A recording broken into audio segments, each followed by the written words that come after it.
Oi, meus amigos, eu hoje venho aqui para dar um testemunho, porque todos os dias a minha vida é um testemunho. E eu acho importante nós darmos testemunhos, até porque há pessoas que se identificam muito com os testemunhos. E eu já vi muita gente se batizar com testemunhos. E o testemunho é o quê? Vocês sabem que eu andava muito doente, que andava desconfiada de ter fibromialgia. Houve alguém que me conseguiu uma consulta no hospital. E porque assim, sem ajudas nós não conseguimos nada, porque o centro de saúde tem muita gente, nós não conseguimos consultas. E por acaso esta pessoa, sem eu dizer nada, foi tentar me ajudar e graças a Deus conseguiu. No dia em que eu estava na consulta, na quinta-feira passada, eu pedi aos meus amigos para orarem por mim, para pedirem a Deus que a médica fosse calma, porque a maior parte das vezes eu tinha ido aos médicos e os médicos só perguntam o que é que está aqui a fazer e dá vontade de lhes responder mal, mas nós não podemos, não é? E naquele dia eu tinha orado a Deus durante 3 dias seguidos para que Deus nos influenciasse, que influenciasse a médica, que me ajudasse a perceber claramente o que estava a acontecer comigo. Porque enquanto tu tens uma pessoa, uma patroa que te ajuda e que te diz, não, Catarina, tu tens os mesmos sintomas que eu tive quando me descobriram a fibromialgia, mas requer que sejas vista por um médico e que te digam realmente o que é.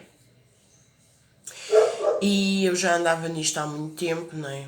Desde há aí 3 anos que estas dores despontaram com muita mais aceleração e muito mais dores frequentes. E, e graças ao Senhor consegui então a tal consulta.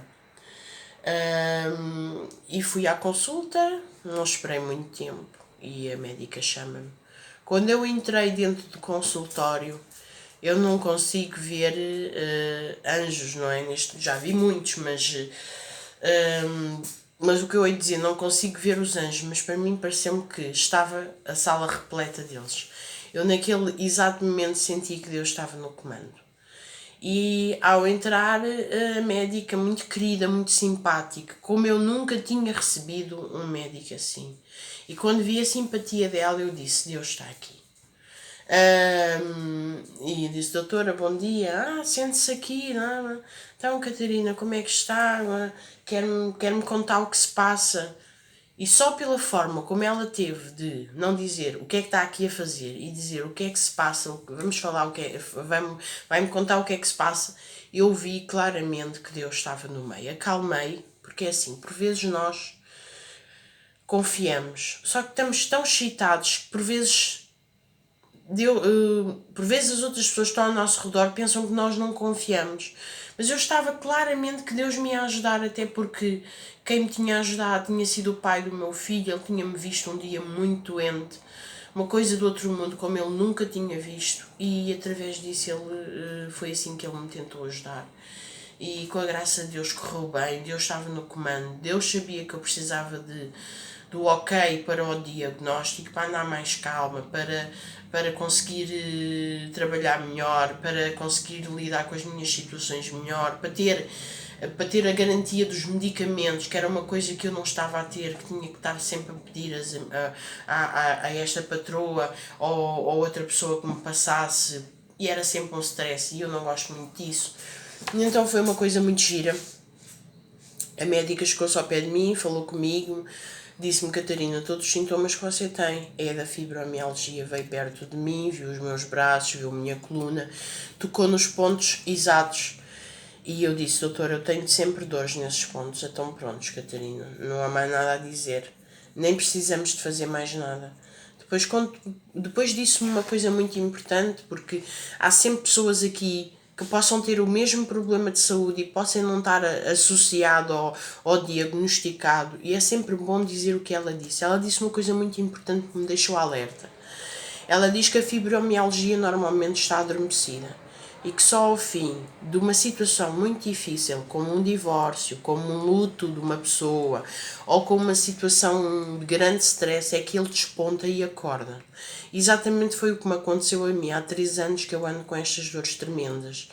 e eu comecei a perceber claramente que após a notícia do divórcio foi quando despontou todos os problemas, como da tiroide, como da fibromialgia, e então isto requer que nós tenhamos atenção ao que nos está a passar diariamente à nossa vida, para também compreendermos o que é que nós podemos ajudar nos nossos problemas de saúde. Ela também disse que este problema de saúde requer que nós façamos exercício físico, e então ela disse que existia quatro situações, como natação, hidroginástica, pilates ou yoga. Porquê? Porque a primeira coisa que nós temos que trabalhar é o nosso cérebro. Se o nosso cérebro não estiver descansado e não tiver trabalhado desses traumas, dessas situações que se passaram na nossa vida, nós não conseguimos andar para a frente. E não é os medicamentos que nos vai curar, porque os medicamentos é um auxílio para nos ajudar, mas não curam, porque esta doença é crónica, não tem cura. E não tendo cura, nós não podemos fazer mais do que aquilo que os médicos nos aconselham. Com isto fiquei tão descansado, vocês não sabem a tranquilidade, e vocês se calhar vão pensar, então e estás tranquila de ter fibromialgia? Estou tranquila, e porquê? Toda a minha vida eu lembro-me de ter dores. E sabendo que eu agora tenho fibromialgia, então aquilo que eu pensava não era paranoia da minha cabeça, era exatamente dores. Porque por vezes a gente tem dores e os médicos dizem que a gente não tem nada. Se calhar é paranoia, se calhar eu já não estou a bater bem, se calhar a minha cabeça também já não está já não está a associar bem as coisas. E não, realmente fico aliviadíssima de que aquilo que eu achava que era exatamente isso. E por isso hoje fica aqui o meu testemunho. Sempre que vocês tiverem algum problema, que esse problema não seja diagnosticado, falem com Deus. Peçam ajuda a Deus. Deus ajudou-me. E isso é uma forma de eu demonstrar que estou grata a Deus todos os dias, e que Deus seja louvado hoje e sempre por todos os problemas que nós tenhamos. Sejam a Ele que nós vamos pedir ajuda. E o louvar, engrandecer o nosso Deus é uma coisa muito boa. Se hoje não tens vontade de falar, se sentes necessidade de estar escalado, ou as coisas não te saem porque simplesmente estás com lágrimas nos olhos e tudo, louva a Deus. Louvar o nosso Deus é muito importante. Então fiquem bem e tenham um dia muito abençoado. Amém.